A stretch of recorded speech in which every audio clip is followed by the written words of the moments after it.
Ǹjẹ́ ojú mi ń béèrè àánú rẹ bàbá? Yes, ẹ̀yin tèmi. May her soul, obìnrin yẹn tó partake nínú orin tí wọ́n tí àkọlé rẹ̀ jẹ́ omijé ojú mi. Everybody knows about the song. Recently, wọ́n ní arábìnrin yẹn Jolúwa ń pè. Ó ga o ẹ̀yin tèmi. Within few days, all well is gone. This lady too, omijé ojú mi, she's gone.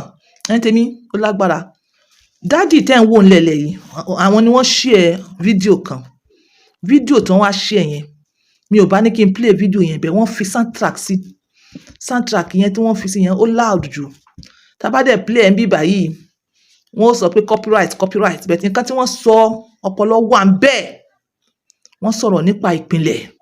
Wọ́n sọ̀rọ̀ nípa arábìnrin tá à ń pè ní tẹ́ ẹ rí fídíò rẹ̀ ńsàlẹ̀ yìí tó kọ omijé ojú mi. Ó partake. Àwọn ló jẹ́ kémi mọ̀ pé òun gangan kọ́ ló ní orin omijé ojú mi yẹn. Pé is a collective effort.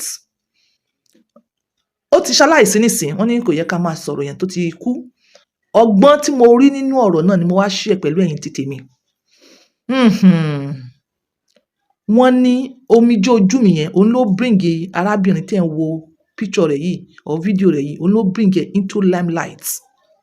Omijé ojú mi yẹn. Orin yẹn lọ viral, ó popular. Church ECWA Church collectively òun ni wọ́n ti ṣe omijé ojú mi yẹn. It was a collective effort. Dádì yìí ló jẹ́ ká mọ̀ bẹ́ẹ̀ o ní èmi ti tèmi. But arábìnrin tí gbogbo èèyàn wá ń pè bí ẹni pé òun ló kọ omijé ojú mi yẹn, she was the front singer. Ó dẹ̀ ní voice. Ó ní voice.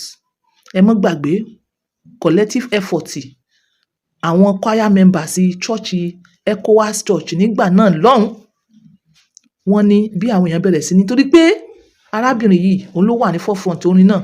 Àwọn èèyàn bẹ̀rẹ̀ sí ní recognize ẹ̀. Wọ́n bẹ̀rẹ̀ sí ní recognize ẹ̀. Ó bẹ̀rẹ̀ sí ní rí opportunity. Wọ́n bẹ̀rẹ̀ sí ní pay from one show to the other. Kíni fame yẹn wá bẹ̀rẹ̀ sí ní dàgbà sí díẹ̀. Do you understand? Ó wá lọ ní kúkúrú after a long issues. Ó wá lọ fọ́ọ̀mù group títí ẹ̀. Ó lọ fọ́ọ̀mù group tiẹ̀ níta aside from àwọn choir member church. Tí wọ́n bá ti wá pé ó máa ń lọ pẹ̀lú àwọn group tó wà níta. Tí wọ́n bá ti wá pé opportunity tó yẹ kó jẹ́ ṣé mọ̀ pé collective effort ni pẹ̀lú àwọn choir members ECWA Church nígbà yẹn. Instead tí opportunity tó dé yẹn kó mọ̀ kó àwọn church member tó ọjọ́ kọrin yẹn lọ. Èyí tó fọ́ọ̀mù níta tóun ti jẹ́ leader wọn òun ló ń kó lọ. Wọ́n pè kákíyèsí. Ó ní bàbá yẹn ló sọ̀rọ̀ ìpìlẹ̀. Mo wá wò pé ìpìlẹ̀, kí ni ìtumọ̀ ìpìlẹ̀? Wọ́n jẹ́ kí n understand ìtumọ̀ ìpìlẹ̀. Ìpìlẹ̀ dàbí orísun. That is, má gbàgbé ìpìlẹ̀ rẹ. Má fi ojú ìpìlẹ̀ rẹ gúngi. Má gbàgbé olóore rẹ. Orísun rẹ má bàbẹ̀ jẹ́. Ẹ tèmi. So bí ọ̀rọ̀ yẹn bó ṣe lọ nìyẹn. Àwọn choir member everybody ní church wọ́n bẹ̀rẹ̀ sí ní sọ pé ó ṣe lè ṣe báyìí. Bí pé ó lọ gbé oúnjẹ wọn ó lọ gbé fún olóńgbò jẹ. Ẹ tèmi get ẹ̀. Àwọn tó fọ́ọ̀mù orin yìí lélẹ̀. Opportunity wá nítorí orin yẹn tí wọ́n jọ fọ́ọ̀mù. Ìwọ wá gbé oore yẹn ó wá gbé lọ síta. Ó wá lọ fọ́ọ̀mù another choir. Oore omi oúnjẹ tó yẹ kí ẹ jọjọ jẹ pẹ̀lú àwọn choir member ó wá lọ ń dájẹ́ pẹ̀lú àwọn new crew members tó jẹ́ pé àwọn gangan kọ́ ni wọ́n kọ orin omijé ojú mi yìí. Wọn ò partake nínú ẹ̀. Wọ́n ní ìgbà yẹn ni gbọ́n mi sí ọbẹ̀ tó ni wọ́n ti arábìnrin yìí lọ́tún lósì ni wọ́n fà á bí generator ló náà dúró pé kò sí tẹ́sí. Obìnrin lọ kọ́ obìnrin làdá tó náà dúró pé yes what a woman can do ló dúró pa. Bàbá yẹn fi kún ni o. Wọn ò sọ pé categorically nǹkan tó pa nìyẹn o. Bẹ́ẹ̀ wọ́n ní ìpìlẹ̀ ni ọ̀rọ̀ náà ti wọ́ wá. Ìpìlẹ̀ ló ti wọ́ wá. So nígbà tí wọ́n ṣaláìsí tí obìnrin yìí ṣaláìsí báyìí. Ó ní mo wá tó understand pé she went through series of problems which is part of what we are talking about. Pé she went through series of problems. Pé dẹ̀gàn ọ̀rọ̀ ọlọ́rọ̀ ni Olúwa astagfirullah má fi gbá mi lẹ́nu. She was not okay. She was in the hospital. From one sickness to the other. Àwọn èèyàn rò pé Ọlọ́run gbàkóso ní bed. She was under management until she gave up. There was èèyàn kan náà tún sọ ní radio station kan sọ.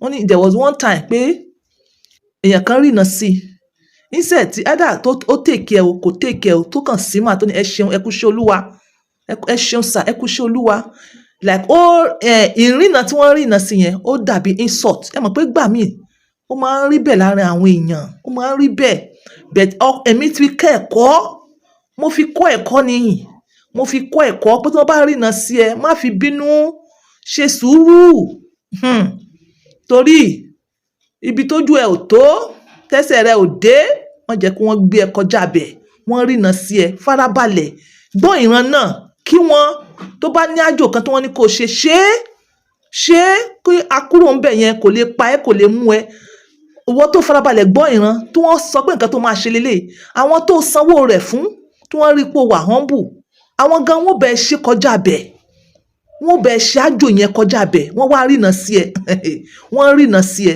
the next tí wàá ṣe o bẹ̀rẹ̀ sí ní ṣépè bí kinní yẹn gò fẹ́ ṣẹlẹ̀ sí ẹ wọ́n fast forward ẹ̀ sí ẹ wọ́n fast forward ẹ̀ sí ẹ so ibi tí èmi ti ń wo pé obìnrin yìí kí ló tún lè fa ikú làwọn oríṣiríṣi àwọn èèyàn ń sọ mo nítorí ẹ̀yin tèmi mo gbé gbáǹkọ́gbì nǹkan méjì ẹ̀kọ́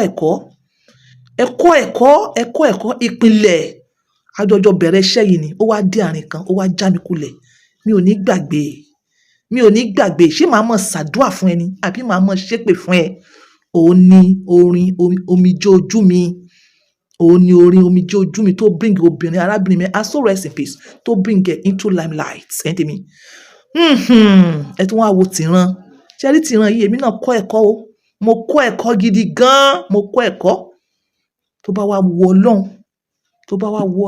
tó bá yá bóyá àwa náà wàá sọ 1 or 2 nípa irú ẹ̀kọ́ tá a kọ́ yes nípa irú ẹ̀kọ́ tá a kọ́ tí wọ́n bá ti rí vision fún ẹ ṣé wọ́n sọ pé ẹnu wọn rùn ọ̀pọ̀lọpọ̀ wọn á rí vision fún wọn wọ́n á ní ẹnu wọn rùn wọ́n máa bẹ̀rẹ̀ sí ní bú àwọn tí wọ́n rí vision ṣé ẹ bá gbọ́ let my people go wọ́n ní give what belongs to Caesar wọ́n ti rí ìná fún ẹ báwọn kí la lè ṣe sí i tó bá ti lè ṣe nǹkan tó ní kó ṣe sí i àwọn gan wọ́n lọ to the deepest wọ́n á bẹ̀ ṣe torí pé kíni wọ́n ti gbowó ẹ̀ lọ́wọ́ ẹ̀ ọ̀rọ̀ mi ò jù báyìí lọ so lórí ti bàbá ẹ̀ ibi tí kò ní soundtrack màá fi kún voice yìí màá fi kún fídíò yìí tí wọ́n ní nígbà táwọn èèyàn bẹ̀rẹ̀ sí ní drag omijé ojú mi seriously táwọn gbọ́ oríṣiríṣi ọ̀rọ̀ àwọn mọ́ra tẹ́lẹ̀ àwọn dẹ̀ ń ṣe dáadáa sára àwọn tẹ́lẹ̀ àwọn pera àwọn you understand but wọ́n ti lose contact just for a short while wọ́n nígbà tọ́lọ̀ yìí wá pọ̀ tí wọ́n drag ẹ̀ wọ́n náà wá pé omijé ojú mi yẹn nígbà táwọn wá pé arábìnrin èmi mọ àwọn pọ̀ wọn lé omijé ojú mi ẹ̀ ń wo fídíò wọn sàlẹ̀